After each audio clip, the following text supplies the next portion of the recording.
sudah tershare Pak ini? Sudah Pak, sudah kelihatan Pak. Ya, oke. Jadi melanjutkan apa yang disampaikan Pak Fran secara konsep, yaitu saya coba masuk dari sisi tadi bahwa sekarang ini prinsipal itu tidak bisa hanya menyerahkan teritori dan produknya ke distributor. Karena apa? Karena persaingan sudah sedemikian ketat, sehingga harusnya prinsipal itu membantu distributor untuk mencapai target yang diinginkan dari distributor itu.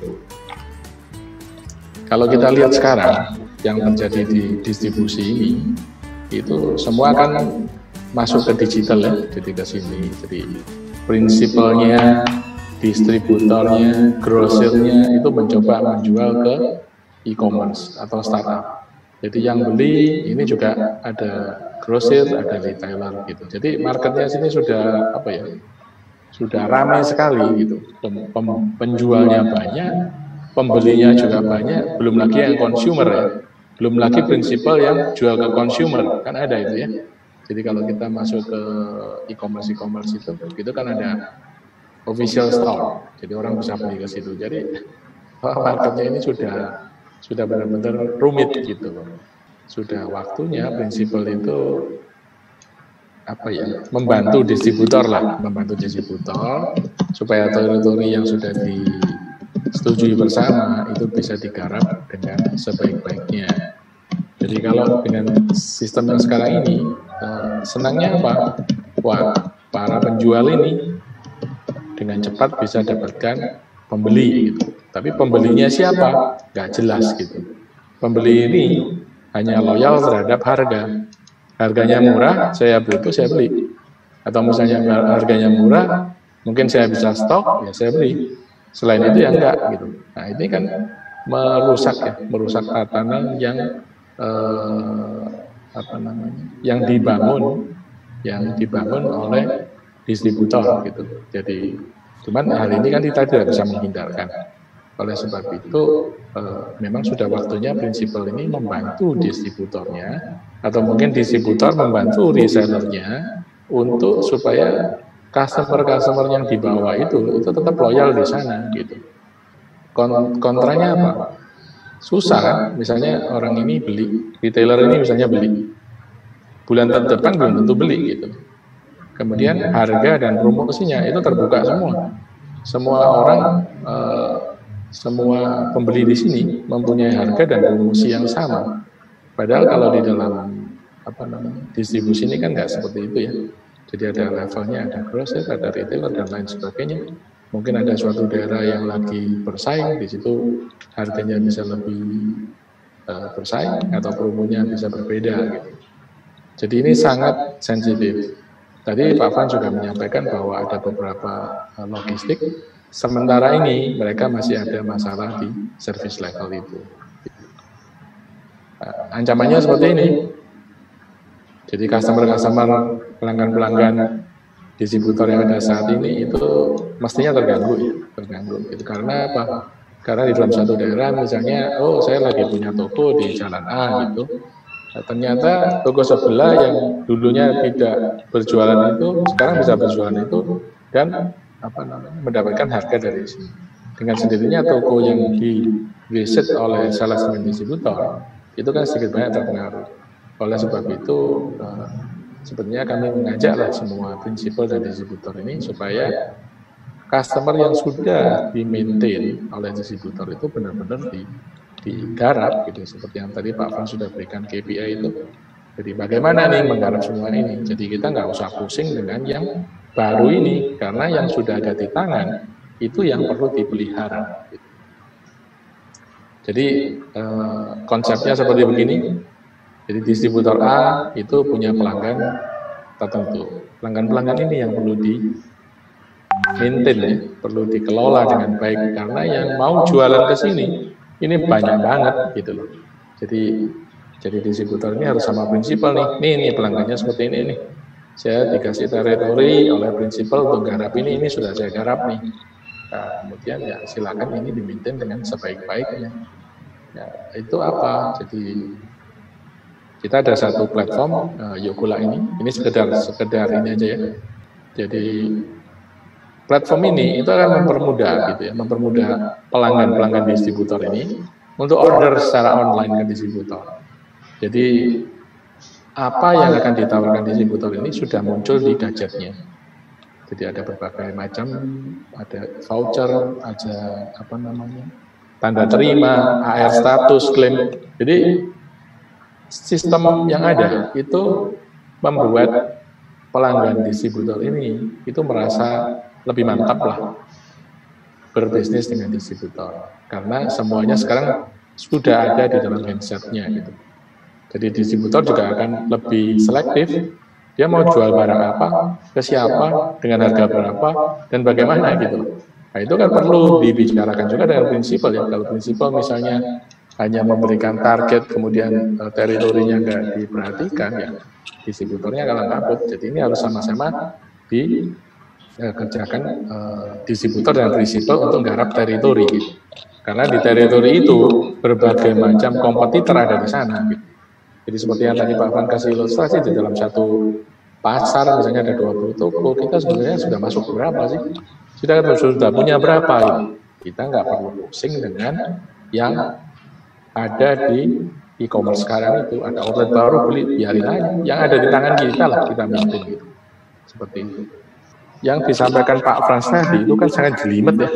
Sangat jelimet, kemudian distributor juga transaksinya banyak gitu.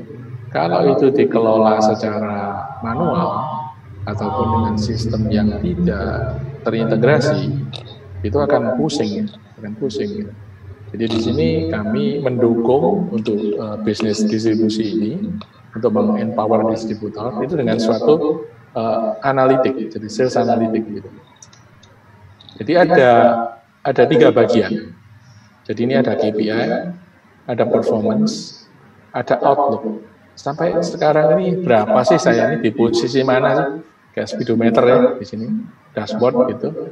Nah, kemudian distribusi. Ini kan sebetulnya tugas-tugas yang memang harus dikerjakan oleh distributor dalam rangka apa namanya menerima mandat lah ya teritori dari prinsipal. Namun demikian kan tidak bisa distributor itu sendiri. Jadi ini harus bersama prinsipal. Jadi ini adalah pengukuran performance measurement antara actual dengan target. Ditargetkan untuk apa namanya wilayah tertentu targetnya sekian. Tentunya target itu di breakdown kan. Target produk A berapa, B berapa, C berapa gitu. Mungkin ada channelnya untuk grosir berapa, untuk toko berapa, retailer berapa dan lain sebagainya. Jadi ini harus dengan mudah dan cepat diketahui baik oleh pimpinan perusahaan ataupun pelaksana. Nah, nantinya kita bisa lihat nanti berbagai informasi yang berbeda itu akan diberikan, didapatkan oleh masing-masing level di manajemen tersebut. Jadi mungkin kalau di level yang direksi begitu, mereka cukup melihat KPI yang begini, oh masih hijau nih, masih tenang-tenang gitu. Atau wah ini sudah kuning yang ini, nah, baru dia lihat turun ke bawah, dipretelin gitu. Ini sebetulnya yang masalah ada di mana. Jadi dia menggunakan ini.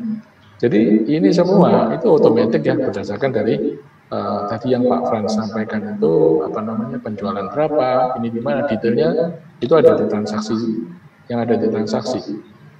Nah, tidak hanya ini, tapi kami mengajak nih distributor untuk melihat kira-kira potensi pengembangannya ada di mana sih gitu. Nah ini yang harus dilihat gitu. Ini kan ada analytics toolnya ya. Jadi apa namanya produk ini dibeli berapa kali, siapa yang beli outlet ini. Jadi outlet tadi yang saya sampaikan di depan itu benar-benar sudah harus di-maintain. Jadi kalau ada outlet star gitu kan, atau kelasnya kelas diamond gitu, itu harus masuk dalam radar ini. Udah nggak bisa. Nggak bisa kalau enggak nanti ada banyak yang bisa yang terjadi lah gitu. Kemudian coverage juga sama kan. Jadi misalnya di dalam satu kecamatan berapa sih yang kita punya outlet di situ. Kemudian dari outlet-outlet yang ada itu katakan misalnya dalam satu kecamatan kita punya 50 outlet gitu. Oke, kemudian itu masuk akal nggak ya? Mas sudah cukup nggak yang 50 itu? Kalau kecamatannya besar, dan hanya 50, ya kemungkinan kita kurang ya. Tapi kalau misalnya kecamatannya kerapatan density dari penduduknya itu nggak padat, ya mungkin 50 itu cukup. Nah ini semuanya kan harus terbuka nih sama prinsipal. Saya lagi nanganin kecamatan A ini penduduknya sekian, ya kan?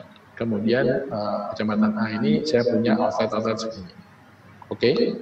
Nah, kemudian kalau mungkin prinsipal agree atau misalnya kalau dari prinsipal belum menjalankan itu ke distributor, ya ini sekarang sudah waktunya dijalankan gitu. Seperti teritori ini. Jadi prinsipal dan distributor sama-sama tahu nih, medan perangnya ini gimana. Nah, kemudian terjadi transaksi. Misalnya tadi dalam satu kecamatan itu ada 50 outlet, yang beli berapa? Kalau dari 50 outlet yang beli cuma 5, itu artinya kan cuma dapat 10% gitu. Nah, itu kenapa? Nah, itu makanya program promosi, harga, dan lain sebagainya, loyalty, itu bermain di sini. Jadi tidak sembarangan diberikan gitu ya. Nah, ini garis besar analitiknya seperti ini. Nah, kalau kita lihat KPI, productivity gitu.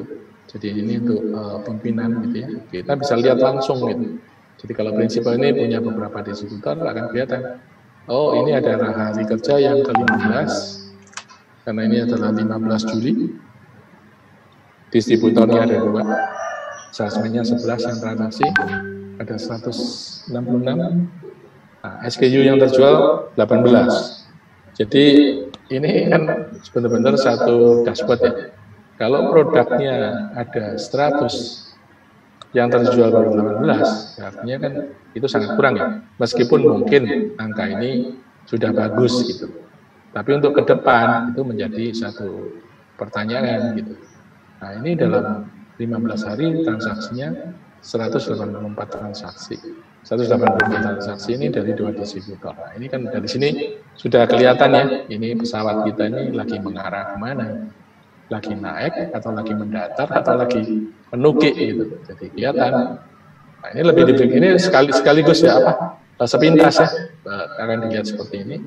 Nah, kalau di sini dirasakan angka ini bermasalah, pimpinan bisa lihat masalahnya ada di mana sih? Oh, di region 1 sekian, region 2 segini, nasional sekian. Kemudian total effective call ini kenapa region 2-nya ini jadi kecil? Di region 1 cukup tinggi. Kemudian effective call per salesman ini ada juga di sini. SKU sold kecil sekali. SKU sold per hari yang dijual itu segini. Rata-rata ya. Nah, ini 18. Ya, jadi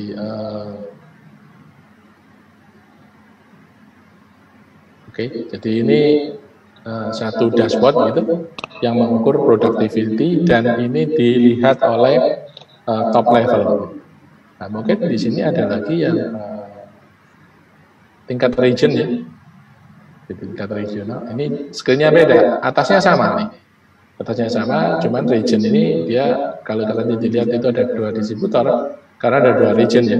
Nah, kalau ini kan region 1, distributornya 1, akan kelihatan yang productivity-nya tinggi siapa, yang productivity siapa. Dimunculkan di sini tujuannya supaya fokus nih yang di sini. Kalau yang ini mungkin masih bisa lah ya, sedikit longgar ya. Justru waktu kita harus banyak di develop ke daerah yang sini.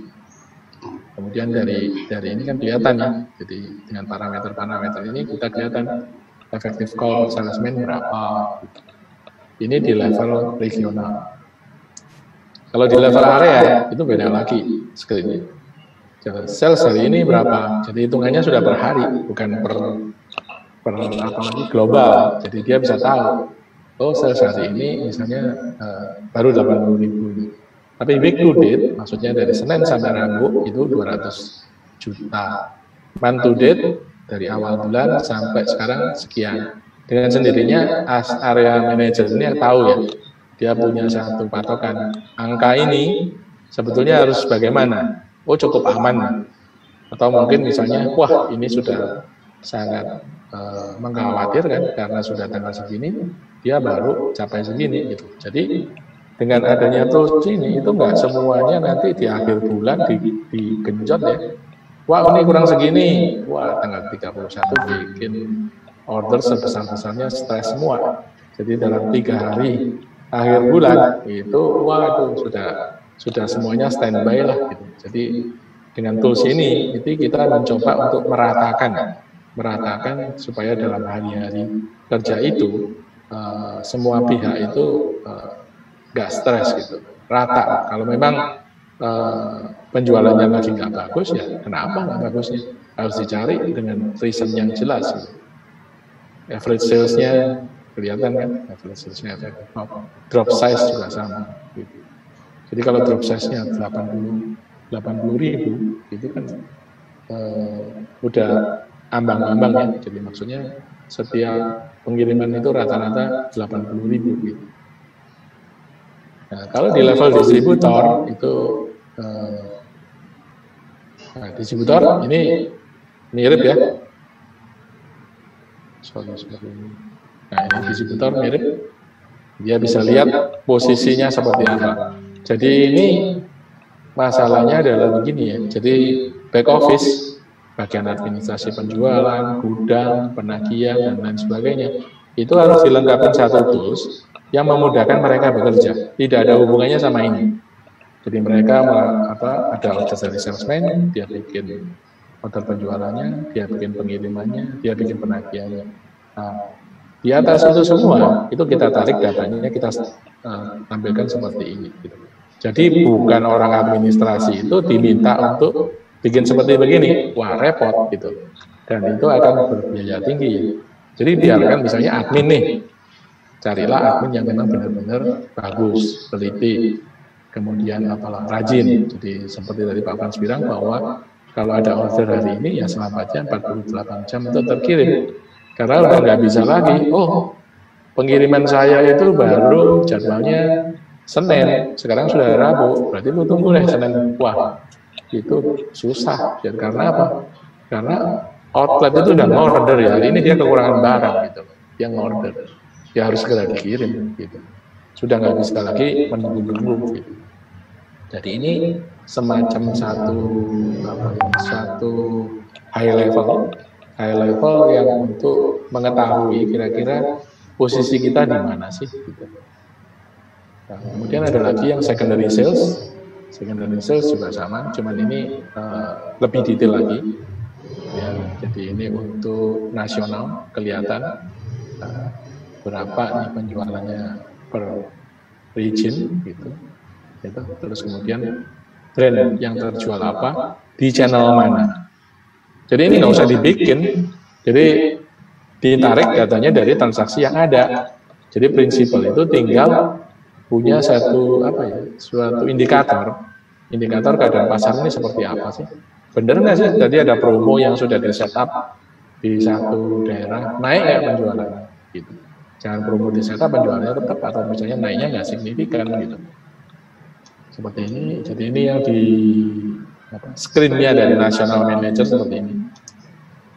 Nah ini kalau untuk RSM ya, Regional Sales Manager, dia seperti begini.